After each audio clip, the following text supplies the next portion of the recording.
Right, so I'd like to welcome you all this morning to our K Club virtual brunch event. Delighted that you can join us today, and I hope you find that the content of this session all about apprenticeships really useful for you. Delighted to welcome Lindsay MBE as our key speaker. Sandy founded Tangerine back in 2002, and as a result of that and her passion for helping young people get into the workplace, she founded the Juice Academy. That's a digital marketing apprenticeship scheme. She has some non-exec roles, and she's also involved in Forever Manchester, the charity.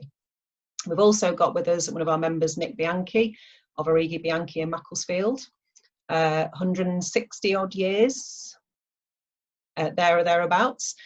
Family-owned business. So Nick had a career in he was an interpreter in the sports arena for a long time, and then he joined the family business and is now one of the directors there. We're also joined by Alex, who's with him today, who's a digital apprentice at Arighi Bianchi, so thanks for joining us, and also to Jennifer, who was actually a second-time apprentice through Sandy's academy. So I'm going to pass over to Sandy, who's actually going to lead the Q&A and the discussion around this session today. So thank you. Over to you. Wonderful. Thank you very much, and welcome everybody. We were talking, weren't we, a couple of weeks ago about apprentices and whether we should do an event about apprenticeships. And what we realised was that despite a lot of PR and a lot of changes in the apprenticeship world, there are still some people out there who don't really understand what apprentices are and what apprentices do. And there are still some people who think that apprentices are young people who aren't clever enough to go to university or aren't rich enough to go to university, so they happen to fall into the apprenticeship pathway, basically. And anybody who's had anything to do with things to do with apprentices. So we thought, that's very easy for me to say, but actually what would be much more powerful is, rather than me saying how amazing apprentices is if we could get one of the employers of apprentices to say how amazing they are, and even more importantly, to apprentices themselves to meet with you, and you can get to know them during this hour, because for me that's the most powerful way for you to understand that these young people are absolutely fundamental and business changing. My business Tangerine now has about 10 people who are current or former apprentices within it, and what I find is that they are a breath of fresh air. They are confident, they are spirited, they don't take any crap, which I love. They give back as good as you give, and they're incredibly loyal, because what I find is that what apprentices understand, if you give them their first step into the world of a career, they are much more loyal than somebody who comes through the grad route into your business and then tends to move on 2 or 3 years later. It's not always the case, obviously, but that's what we found. So what I thought we'd do is I'll just give you some very basic facts about apprenticeships, just in case you don't know them, and forgive me if you do. And then we'll get straight into the discussion with Nick, Alex, and Jen. So for those of you who don't know, an apprentice is an employee like anybody else. They have the same terms and conditions as every one of your other members of staff, so the same contract of employment. The only difference is that while they're working for you, they're also learning a trade, they're learning their profession. So the example that we're using today is only one example, but we're using the Juice Academy, which is the apprenticeship we set up about 7 years ago. Jobs for young people. We're using that as the example because it's the one we know the best, but there are thousands of apprenticeships out there in all sorts of different worlds. So again, one of the myths of apprenticeships still is that apprentices are blue collar, so plumbers, builders, hairdressers, administrators, and so on. And that is absolutely not true. They are still there and they're still incredibly valuable. But nowadays you can get into practically any career being an apprentice. So you can get into law, medicine, marketing, you name it, there's practically no avenue of career that you can't get into via the apprenticeship route. And obviously the difference between an apprenticeship and a grad route is that as an apprentice, you're earning while you learn, and you're applying your skills in a practical sense. Come out of an apprenticeship, you already have a year, 2, 3, 4 years work experience, as opposed to a grad who comes out with brilliant critical thinking, brilliant knowledge and skills, but no or very little usually practical experience and work experience. So they're the kind of main differences. So with regard to the Juice Academy, it's a digital marketing apprenticeship. Basically what we do is we recruit all the young people, we recruit all the employers, we put them together usually in what are called boot camps, and Nick's been through 2, I think, or even 3 of our boot camps too. They're great fun. They're absolutely exhausting. By the end of the day, you can't go anywhere. You don't book anything. But at the moment, we can't do those. Obviously, we're having to do it online like everything else. But so obviously, Jen and Alex, open brackets, Flano, I'm being told, Alex Flanagan, Flano, both came through the boot camp route. So they can tell us a little bit about that if you'd like to hear about that a little bit later. Financially, there are a number of advantages. Diverse backgrounds, they bring a different perspective to your workplace. They are loyal, and obviously the other advantage, even more so currently, is the financial one. So a young apprentice can come to you for as little as £7,000 salary, plus potentially some training fees. With regard to the Juice Academy, we require employers to pay them a minimum of £10,000 salary. We don't really think people can live on £7,000. I won't go into details of all the sniffs and coughs about, that's a terrible expression at the moment, sorry, about cost, because the costs are different depending on the size of your business and the age of the apprentice that you take. But the good thing short term at the moment for you financially, as you might have heard during the mini financial statements in July, is that there are some grants available to help you with the cost of apprentices as well. So if you are a small business and you use of 16 and 18, you can get up to £3,000 towards the cost of employing that apprentice as well. So there's lots of really good reasons for you to be taking apprentices at the moment. But as I say, I would say that, wouldn't I? What's more important is what they say and what you want to know from them. So I'm going to start by introducing Nick. Nick's a massive fan of and supporter of the Juice Academy. To sort of introduce Nick as a retailer is underselling Arighi Bianchi. I don't know if any of you have ever been to Arighi Bianchi. It's my favourite place in the whole wide world. I could live there if you'd let me. It's the most amazing high-end fashion. I don't know, you can explain it better than me, Nick, but it's got the most beautiful furniture, and I am lucky enough to have some pieces here in Lindsay Towers. So Nick, what is it that appeals to you about apprenticeships, please?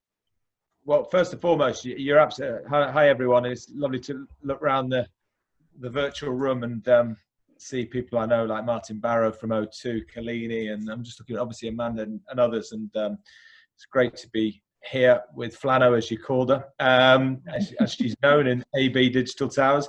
And you're right, by the way, those boot camps are exhausting, but luckily when they do go back to being the boot camps in situ, so to speak, there's a great pub around the corner. And I remember myself and the team from JW Leeds, who's also one of the guys, employers, we needed a couple of beers just to get over it, but very fulfilling, and we got a lot out of it. So in answer to your question, Sandy, obviously it was through our connection. So, we've known each other over 10 years. So you bring it to light.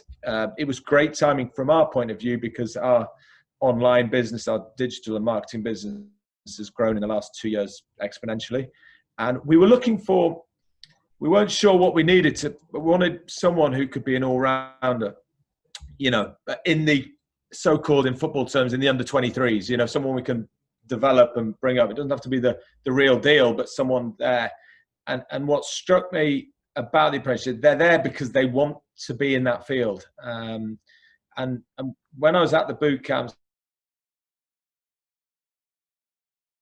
the hunger in their eyes, that they were there. They weren't there just like, oh, I think I want to do this or digital. They're there because they genuinely, this is their vocation. This is why they've said, actually, we want to do this at 18 as opposed to going down the university route.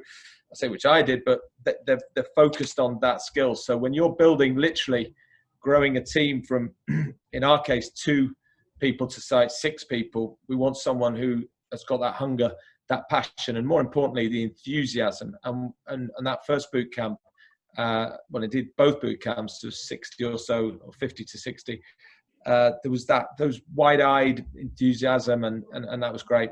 So absolutely. What other have you had in the business, Nick? Have you had other apprentices? Just on what you said, Sandy, the traditional ones, carpet fitters, apprentices, but nothing like that. We did work. We tried. We have a link with our local college, Macclesfield College, but it's not. It's a bit at arm's length, and we'll work with them, and but it's never been an apprentice per se. So we were a complete leap of faith, really. Again, it's our connection. Sandy, you brought it to the table. But the boot camp blew my sister and I away. And actually, and everyone and the guys at K Club will all resonate with this. It was actually subliminally, if you picture the scene back in August when we took on Flano, I'm around the table with my sister with key guys from Manchester Airport, from JW. So it became within our little group a mini networking session, but in the K Club wonderful subliminal way. And we still keep in touch. I know, say, Man Airport's going through some trying times at the moment, but Seb was there, if you remember. We always touch base on LinkedIn. And so it's it was good in all respects. It was, but only I'd say this is the first foray into apprenticeships from our point of view.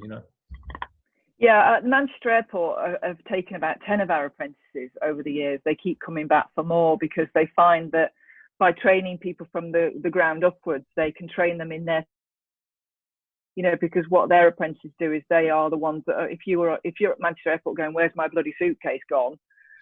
It's one of our apprentices that we're responding to. So be nice. Yeah.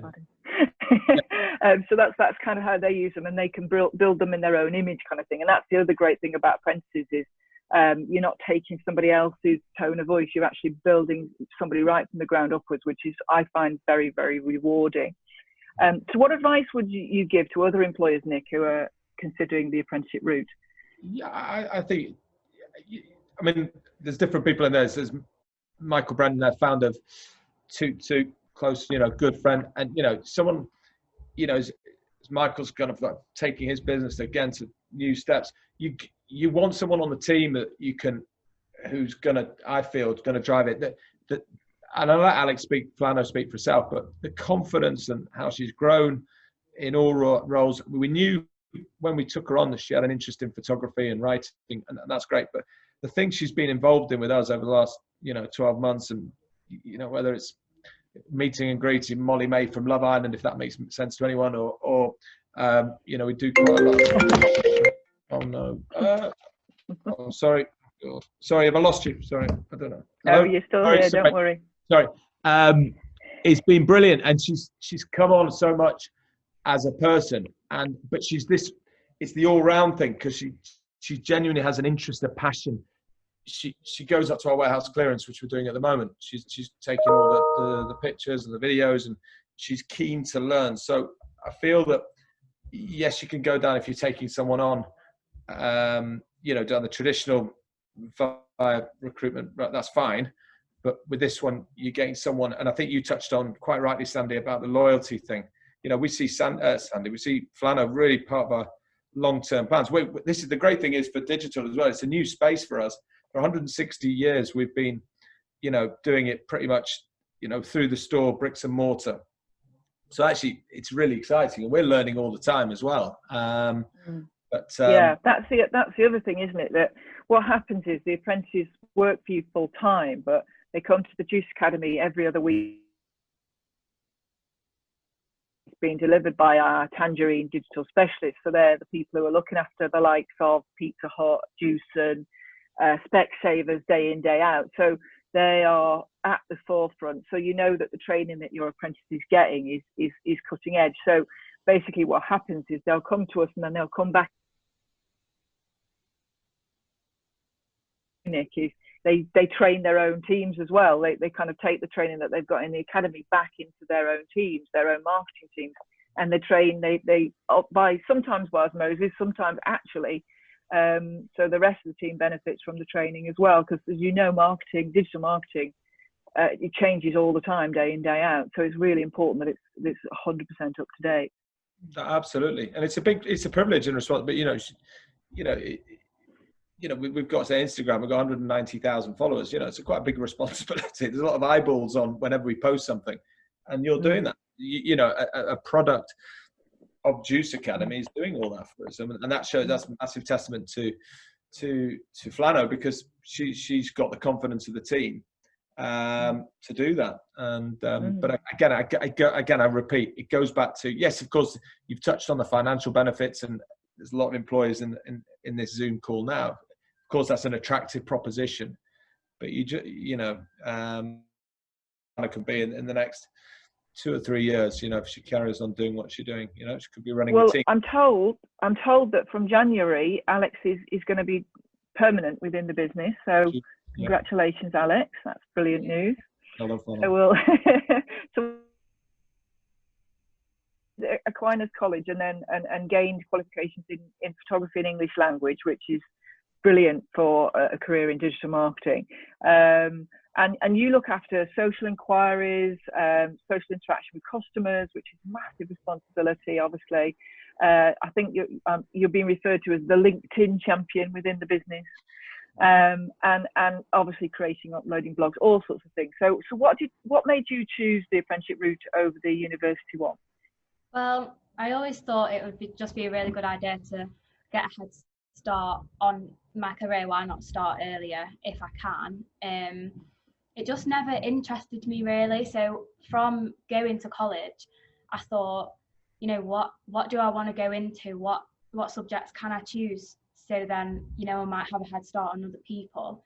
So from using the qualifications of photography and English, I thought social media or something to do with that. I was just always really interested in it, because I know you can take a lot. There's a very wide spread of things you can do with both of. Sometimes you just don't want to wait, kind of thing. Yeah. And how have you found the on-the-job learning and applying the job, the training that you get in the academy, and how have you found it on a practical basis? It's really good, actually, because some things you wouldn't think about on the job. Everyone's busy, sometimes you just forget a few things. So being in the academy and taking things back, and I've actually told my line manager about a few things, saying, oh, this is how we've researched some SEO here, and we've actually tried it out. So with the blogs, like, we use an SEO specialist to boost our engagement through that. So it was actually it's really helpful. And even some things I've done, some things that you don't think about, because it's all very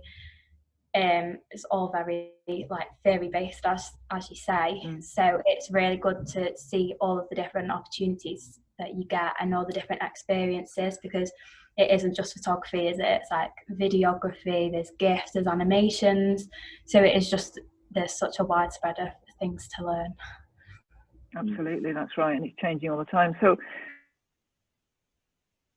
SEO, and expect us old fossils to understand what SEO stands for. I don't know.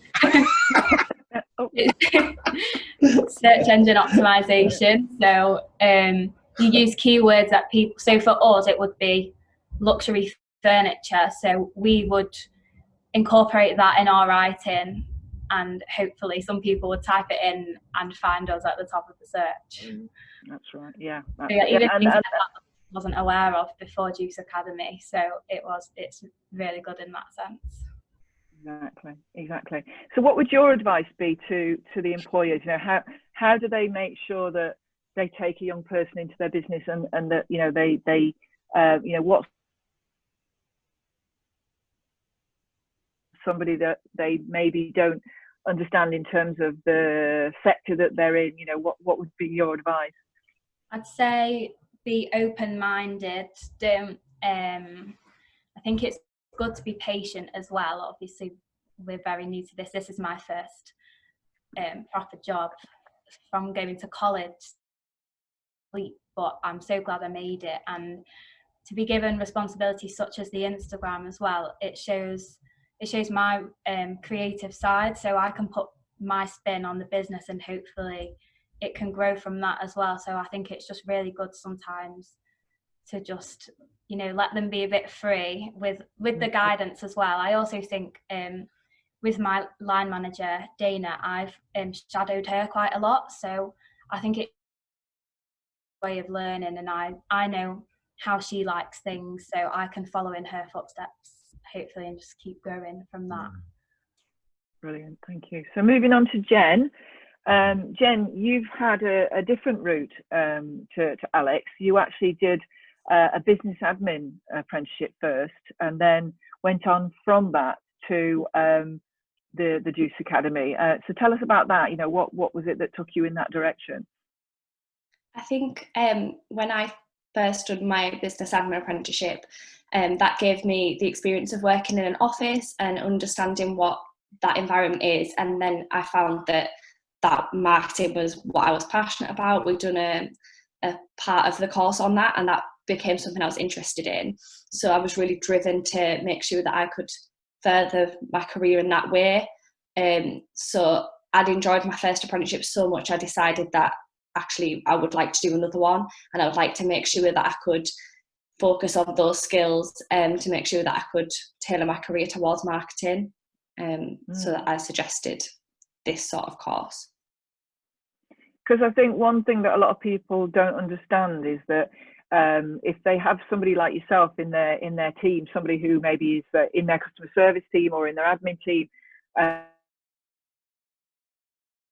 so obviously not just the Juice Academy, but any apprenticeship, and often it doesn't cost anything, because either if they're a big company and they're a levy payer, which I can explain if somebody wants me to, that will cover the cost of the training, or if they're a small company, then the government will cover the cost of training more often than not. So it's a really good way to re-skill people as your business evolves and changes, and make sure that you again have that loyalty of people. So how have you found the shift from admin into marketing?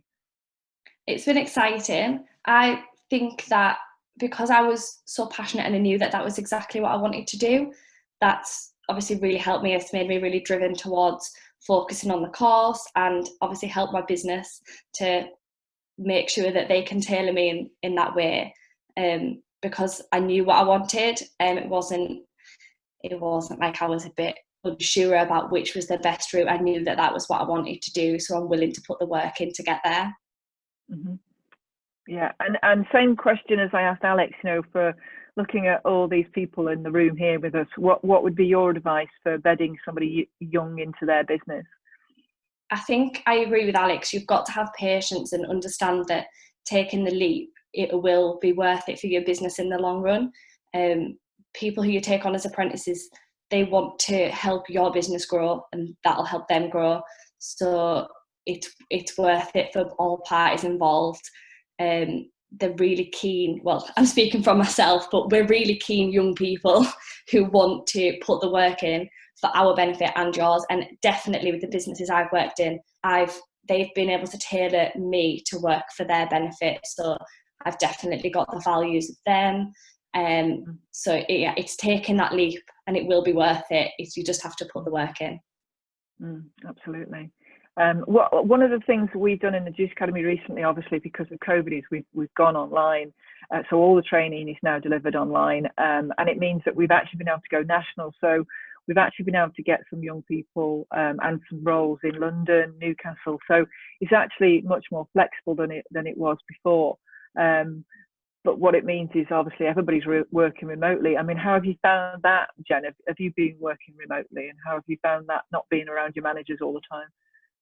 Yeah, I found it quite difficult at first. It's not something I'd ever done before, so working remotely was quite hard. Obviously, everything else going on, and I lived at home, so it was like 4 people in the house. Nobody else was working, so I was the only one having to get up every day and go to work. But you get into a routine of it, and my team at work was so supportive, so that obviously makes a massive difference. I've been doing the virtual juice sessions as well, which I've actually found really good.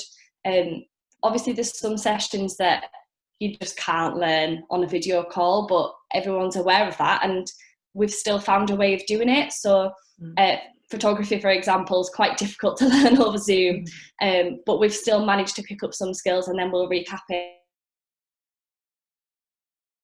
So, yeah, it's been an interesting time. It certainly has, absolutely. So just throwing it out to people, because I can see you all rather than you having to raise your hand. If you just unmute yourself, if you have a question for any of the 3 speakers. Kalina, do you want to ask something? Yeah, I'm happy. Yes, definitely. Nice to meet you all. I'm particularly interested actually in looking. I've got a program called Jigsaw, which is actually about youth life skills, well-being, and employability. And in fact, I spoke to Georgia yesterday, Sandy. Okay, great. And in fact, it was through Nick. But it was through. Small I world. asked Nick because when I did my in conversation with Nick, he mentioned about how young people are your future and your lifeblood, and I was quite taken by that. And because I think there are so many young people who are NEETs, not in education, employment, or training, and I know that there's going to be even more problems once furlough ends. So I am quite passionate about trying to help somebody in that way rather than taking on a virtual assistant. I've got a virtual assistant already, but I actually think the way for me to grow is doing it this way. So my question is obviously I'm a smaller business in as much as I don't have like many employees here. I've got a good space for them to work in, but at the end of the day, is that going to be a disadvantage too, do you think? Because it's not going to be having the big. I discussed this with Georgia yesterday actually, and she said that you have got some people who've not got massive teams, but I do have.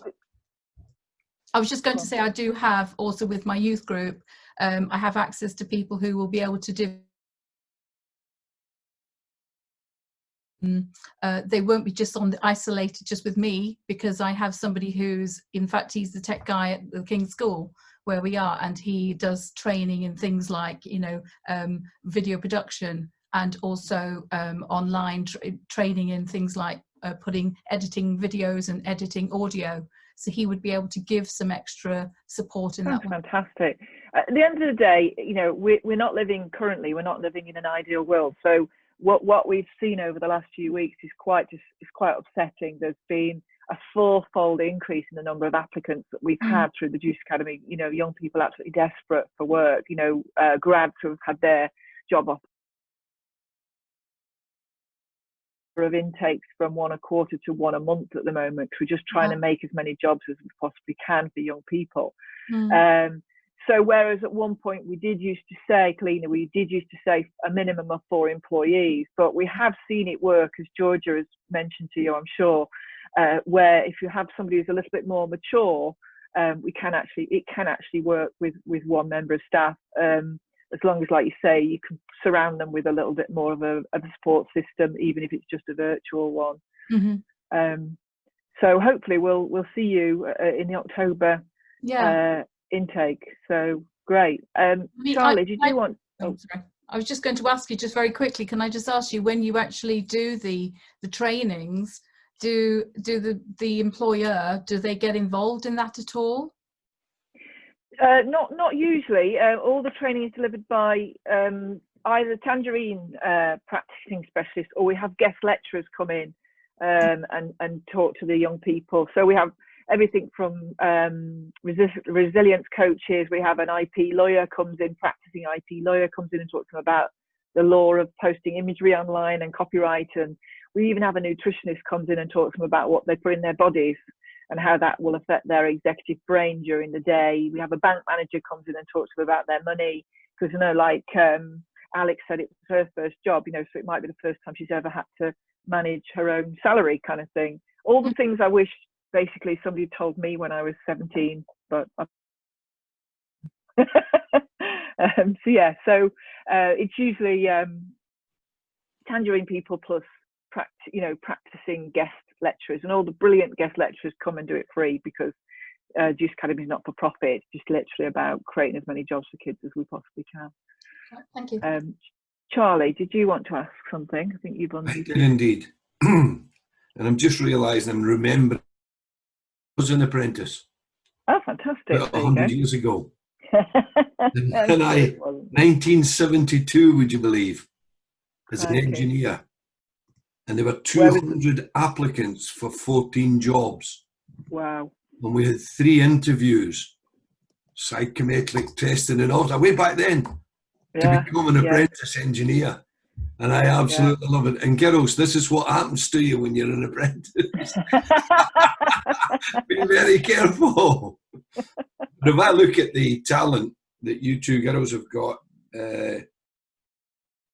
people should be queuing up to take you on board. They really, really should. And my worry is that, and it's a question, you guys seen as cheap labour by people, and do we need to change that mindset and thought? Because it was a privilege, it was an absolute privilege to be an apprentice when I went for it. It was like so sought after, and it meant so, it was really important. I've got to say, I don't think I've changed my attitude to that, but I think other people's perception might be, oh, I can take somebody on for only this amount of money, whatever age they might be at, because apprenticeships don't need to be, they can be at whatever age, I understand. So yeah. Sam, sorry, can I just interject? That's a great point, Charlie. Having sat in and amongst 10, I think there was 10 employers at the boot camp, the first one I attended, and the second one I think it was 8. I forget, I might be one out there. At no stage any employers who were there ever think that way. Just a bit of a dichotomy. When you're collectively in a room with your peer group, everybody's trying to impress one another. I get where they would want to see good talent. The general perception to get more kids into work, I think we need to work at changing that particular perception, so that we do asset, we do a massive amount of vetting, and so we absolutely have had people that have come to us and said, I want to have an apprentice. They're going to spend half the time on the reception, and then and we're like, no, that's not how. That's exactly where I'm coming from. So we're very strict. Yeah, we're very strict in the way, and that's why we require our employers to pay a minimum of £10,000, and actually a lot of them pay more than that. But to be fair as well, and I'm sure Alex and Jen will agree with this. Yes, £10,000 might not seem like a massive salary, but they are learning as well while they're earning. So they will not come out of grad, as a grad in 3 years time with £40,000 debt. They'll come out with a career and work experience, and having been paid, even though it is a relatively small salary. I don't know if you want to add anything, Alex or Jen. I was just going to say that I've definitely never felt like that. So in both of my apprenticeships, I've always been just paid the salary of what they thought I deserved. It's never been anything to do with my apprenticeship. And in this apprenticeship especially, I'm definitely been promoted. So I'm now, instead of being a digital project assistant, I'm now an implementation manager. So I've moved up, and I'm still in the middle of my apprenticeship. So it's, I mean, I can't speak for everyone, but for me, I definitely have never had that. Exactly the same. We've only got a small digital team, so there's 5 or 6 of us, and I'm treated exactly the same as everyone else. So everything's equal. Even some people, like some of the guys on the web, sometimes ask me about things as well. It's nothing to do with age or the status of the job. I know they have more of a response, just because it's a new experience for me. However, I've never experienced it. Even in the store as well, I go over, there's a lot of sales staff everyone's lovely. I don't think, like Jen said, I can only speak for... Well, I'm very against ageism, as you can imagine, for the other end of the scale. But what I would suggest is that you're getting fabulous life skills as well. Yeah. Because you're mixing with all different ages and abilities and skills within your colleagues as well as customers, and they can be of all shapes, sizes, and whatever. I do some sales training and I do business acumen training. If I can help out, Sandy, I'd love to, help out. Fabulous. A way that I can, thank you. Get these next stages. Thank you. I'll get your contact details afterwards. We're always looking for really good guest lecturers to come in and teach all different types of angles, because the more layers these young people they're like sponges, the more layers they can learn while they're with us, the better. I'm going to come to Matt next and then Michael. Thanks, Sandy. A question for the girls in a moment. Just as reference to you, I don't know whether you've spoken to them before. Kaplan, I worked with Kaplan about 18 months ago now, and they had a real challenge in attracting apprentices across the UK because they've got multiple centres, primarily in the accountancy arena, but they were really struggling to match employers to people that had an interest in that sector. And obviously, I don't know how COVID's affected that, but if you haven't spoken to Kaplan and you'd want an introduction, I'd be happy to make an introduction, because it's not something that I would do, but it's obviously a really big market for accountancy, audit and finance, to give people those opportunities where if they are struggling to connect, especially in the regions, the employers that perhaps are in more rural settings that will have more of a challenge in finding good people as perhaps you would in a city. That would be fantastic, thank you. My question to the girls was more around how you found your opportunity initially that you were in at the time, gave you enough direction or advice or guidance as to the type of opportunities that were available to you, and whether they connected you with local employers or whether you found that yourselves off your own backs. For me, in college, there was a lot of talk about more, I think, majority university, but they definitely told us that there's other options out there, such as apprenticeships, and they did in fact encourage it if you weren't looking for universities. But I found out about Juice Academy not through college. He worked near there, so he'd seen something online, so I applied 6 months before, not knowing that it was going to be the January one. So I'd known about it for about 6 months before, and just thought I'd take the leap, really. Made a good choice by the looks of it. I think that mine's a little bit different. So I'm not sure how old Alex is, but I'm nearly 24. So when I left school, there was a massive shift towards people wanting to go to university, and it was a real push. I knew that wasn't what I wanted to do, so I'd been to the sixth form that was part of the school, but I just wasn't really interested. I don't love exams. I'm not brilliant in that sort of setting. I don't think it's my strength, and I didn't want to move away, so I didn't want to move to a university. So I found a job because that's what I knew I wanted to do, and then I sort of found it through being in work. And it's the same with Juice Academy. I was the one that mentioned to my help me find the Juice Academy. So it's a good point though, Matt, because there are still some schools, not as many, but there are still some schools that will push people relentlessly towards university. And we've even had apprentices in the past being told, you're too clever not to go to university. One of our own apprentices, Rebecca, she's been with us 6 years now, and when she told her mum she was going to apprentice rather than university, her mum burst into tears. Her teachers shut her in the room and said, you have to go to university. So it's a very strong 17-year-old who's going to withstand that level of pressure, but she did, and now she goes back to her school to lecture on being an apprentice and being a digital marketer. So it's changed. Agreed.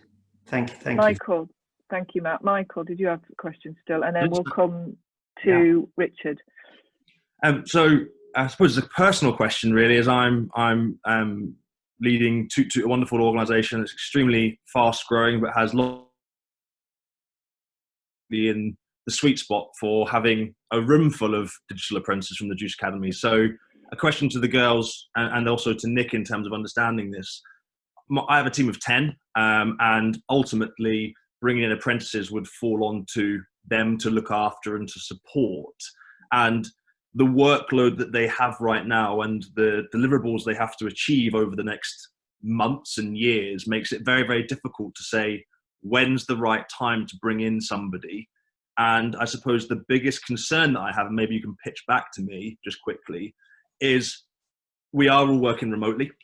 So my biggest worry is that I bring in some wonderful girls and guys like yourselves into this fast growing organization, and I actually do you a disservice by not helping you learn, not giving you the support that you need, because ultimately I'm still trying to learn that in my own personal trade with my business. So I'd be really interested to kind of know, how could I bring you in and know that it's okay that you girls are being left to deliver, as long as we gave you the right milestones and support? I'm just concerned that you wouldn't be in the room in my business right now. You'd be left to get on with it with the team. And that's a big worry as to when I would bring someone like that on.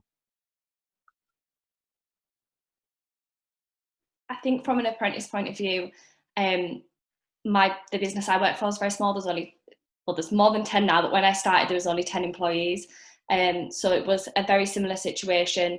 But I think between me and my line manager, I help her and she helps me. And the skills that I've got, I can help her with, that I learned at the Juice Academy. She doesn't know some of them things, so I'm helping her, and then she's giving me that support. It's not just them supporting you. Yeah. It's definitely a give and take. And with the working remote, that it's difficult for everybody, but I haven't felt that affected me as an apprentice. In fact, it's probably benefited me in some ways, because I have been sort of stuck in the house. I've had a little bit more time to focus on doing my learning rather than being able to go out. So that's definitely from an apprentice point. Amazing, thank you. Yeah, I also agree. And to add that, we have Apprentify is like incorporated in Juice Academy, which is the online tasks and the learning that also helps. So that goes towards 20% of our actual overall apprentice, which have a lot of online tasks to complete. We meet we have a coach we meet with virtually, or before lockdown, came into the office and made sure that, you know, everything was all right and we understood everything. And then, like Jen said, I think it's the connection between like my line manager and I. It's very beneficial just to keep the communication up, really. And I just think, yeah, it's just good to have. Really passionate, thank you. And final question, Nick, off the back of that, how did you find the experience? Did it take up time from your team initially? I know you have to give time, of course you do, to make things work, but transition period like for you? So from when we took Flano on after I think so 3 weeks later she joined, I think we appreciated she'd got to give her time, give her patience, but we also knew fully well that it wasn't just like put her on reception, or, you know, just that it was, we had to give whether it's the graphic designer or e-coms or looking after web, Flano had to look at all areas and be coaxed through that. So we prepared for that. That said, it was challenging because, as I say, our business online has grown so much. And then she joined in September, then the Black Friday end of November was looming in a positive way, but that's just like, you know, no sleep for a week. But I think credit to Alex, and she just took to it so quickly and so well, and she adapted because they want to, you know, they want the thing. I mean, just saying on that, Mike, you've got to come to the boot camp just for the crack. It is. I will. Honestly, Mike, it is. I know Sandy's absolutely right. It is, but you know, from the whole day, you just kept engaged. I told you are with like-minded peers, like Charlie said. You're, you know, whether it's Man Airport, JW Lee's, Seven Sisters, whatever it is, you're with good people, and then you're in the boardroom Sandy's boardroom, and then you go down and you give a bit of a pitch. Now, what I was told then, a good selling point is having an office dog. Well, then I didn't. Now we've got a squad rotation of 2 office dogs, Otis and Nyla. So that's good. That's a good thing to obviously. But then you just attend, oversee in the morning sessions, them in group sessions, seeing, working out, observing it, and then you have your lunch, and then they have you have a bit like speed dating. So but at least you get to look at it, because I was looking at that. Is the candidate, he or she, going to be blending in with the team? Our average age is 24, so it's a team of 6, so it's an intimate team in the hub.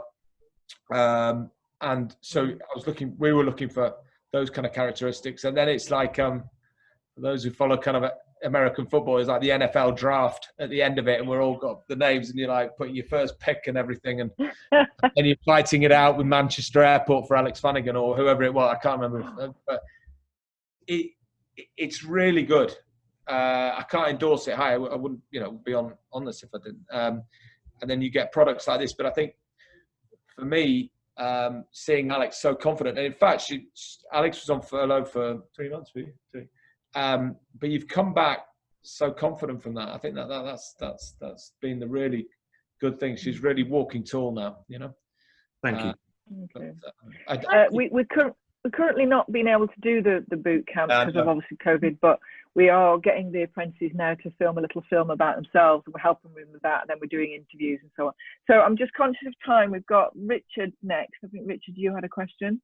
Yeah, hello everyone. I'll keep it brief. So we've got a team of about 25 people, one of which is an apprentice. And she's been with us now for 2 years. So she's not an apprentice anymore. She's been taken on full time. And I guess this is a question for both Alex and Jen, and possibly a bit more difficult for Alex to answer this because Nick's sat beside her. Richard, I can go.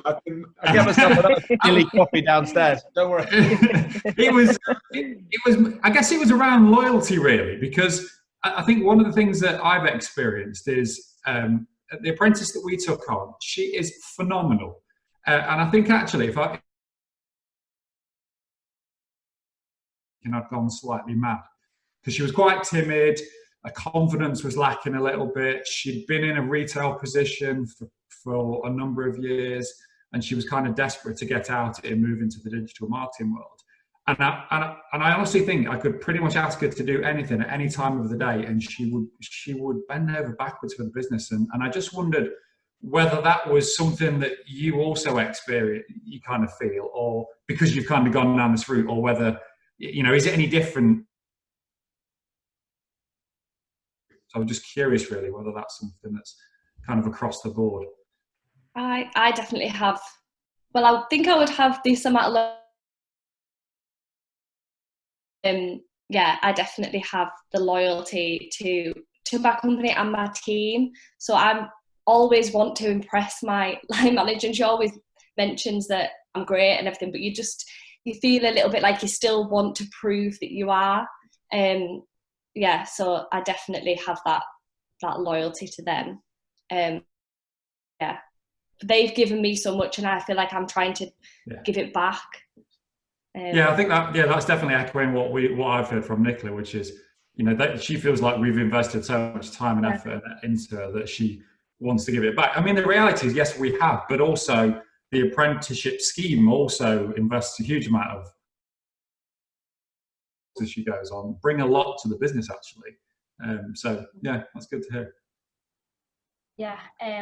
I also agree. I think the loyalties also stand because of the connection I have with my team. So because we're a tight-knit group, I feel like we're friends as well as colleagues. So it isn't, oh, do I have to do that? It's, I want to do it because I've gone into this line of work for a reason. I enjoy it. It's sometimes I don't think I'm going to work. It's just like, it's what I want to do. Whereas before, just getting by, really, it wasn't the same. It's not what I wanted. It's not what I wanted to do. But going to the Juice Academy, it's very specific roles. So people aren't there for the fun of it. It's because they want to really get into the business, and that is That is why. So it isn't, I'm definitely loyal, but it isn't just because they've asked me to do it. Really good to hear. No, thank you. Thank you, Richie. Good question. And MB, I'm sorry, I don't know your name. Martin. Yeah, I've got King of Telecoms, Sandy. Just call him the King of Telecoms. Okay, there you go. Mid-comms, mid-communications, so we're another two franchise. So we've actually Juice Academy. We had a digital apprentice, Jamie Kelly. Sorry, I can hardly hear you. Did you say mid-communications? Yes. Yes, you did. You had a superstar apprentice. I can't remember his name, but he was amazing. He's gone. Has he gone? He's gone. Oh no. Don't know. He's a great guy, Martin, by the way. We sponsored Mactown, and he was part of the Mactown commercial family. When don't read the reports now of them going bust and stuff. In the good days, we had good fun. Good guy. Mactown. He's gone. Where's he gone? Is he back? He's gone. Yeah, they've been brilliant supporters of the Juice Academy. Sorry, Amanda. I was going to say, can I just throw in, Nick, when you've spoken to us previously at K Club, one of the things you talked about was that you were really conscious that your business continually evolves, and that was something that when you talked about the journey of Arighi's, how, I think this was a couple of years ago, how, you're now looking at Instagram and so on, and that has clearly taken up massively over the last couple of years. So for your apprentices, so for Alex, and obviously for the same for you, Jen, how do you intend to keep up your skills going forward? Because presumably there's a cut-off point with the Juice Academy. So how, what steps do you take now to keep yourselves up to date in the arena that you're working in?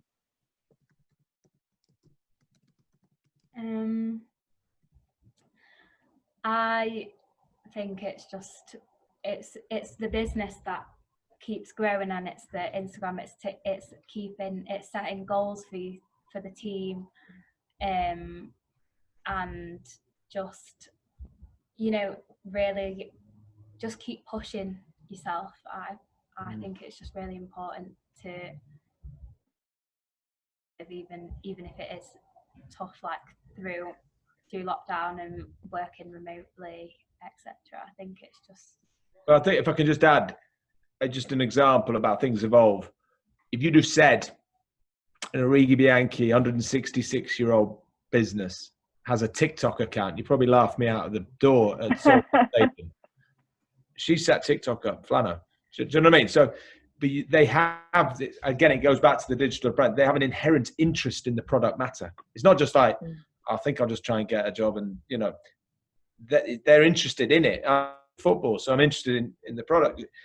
So things like TikTok, they're challenging, they're learning, but we have external consultants on various fields from everything from web development, SEO, like Flano said, to PR.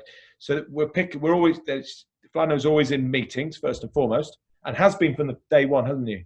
Yeah. So that was another thing. She was always part of the senior team. So we said,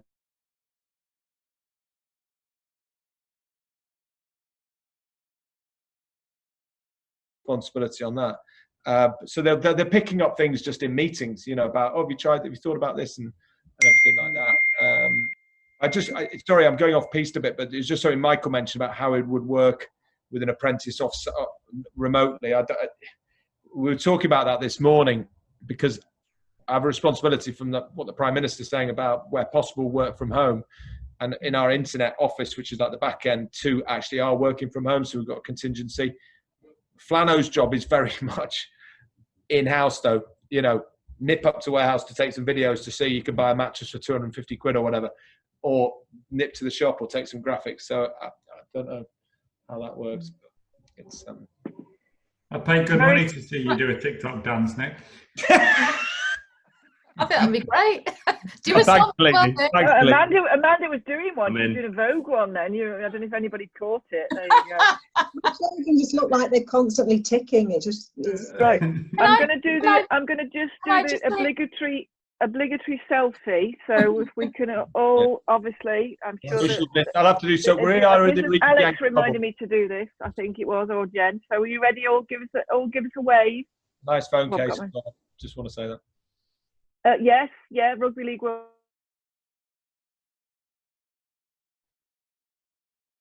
got that kind of Liverpool red on it, I have to say. Yeah, exactly. So, right, I'm conscious of time. Sorry. I was just going to say that I actually think that one of the main benefits, actually, probably of getting an apprentice is because they've got that link, because they're Gen Zs, you know, they've got the link and helping, like you've got your TikTok account now, Nick. It's helping with sort of that bridging that generation gap. And they're bringing your business into the 21st century. Kalini, when you go to the shop now, when you come, just say to Dad, "Oh, you talk about TikTok." That'll open his head. Just when you're on TikTok, Mr. Chairman. I want to see your dad and you on the dance, Nick. Okay. Thanks. That would be worth it. Right. Okay. So I'm conscious of time. So thank you, everybody. Thank you, brilliant Nick, Alex, Flano, and Jen. Thank you very much for your time and for giving us all those stories. And listen, if you want to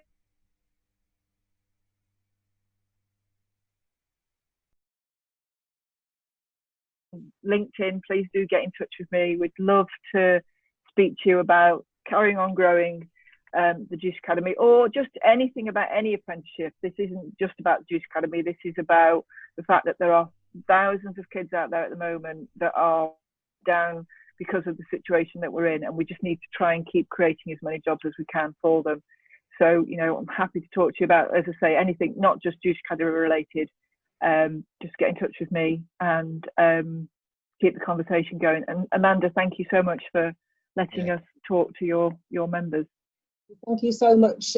You've already thanked Alex, Jen, and to Nick, but also to you, Sandy. Thank you so much for giving up your time and for sharing the information. I'm sure everybody's found it really useful, and hopefully whoever sees this after today will take away some valuable points there. I think it's been really interesting, and we have busted a few myths about the traditional apprentice.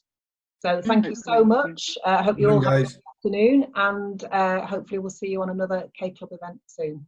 Thanks a lot. Thanks all. Thanks, guys. Thank you. Bye. Well done. Bye. Guys, see you later.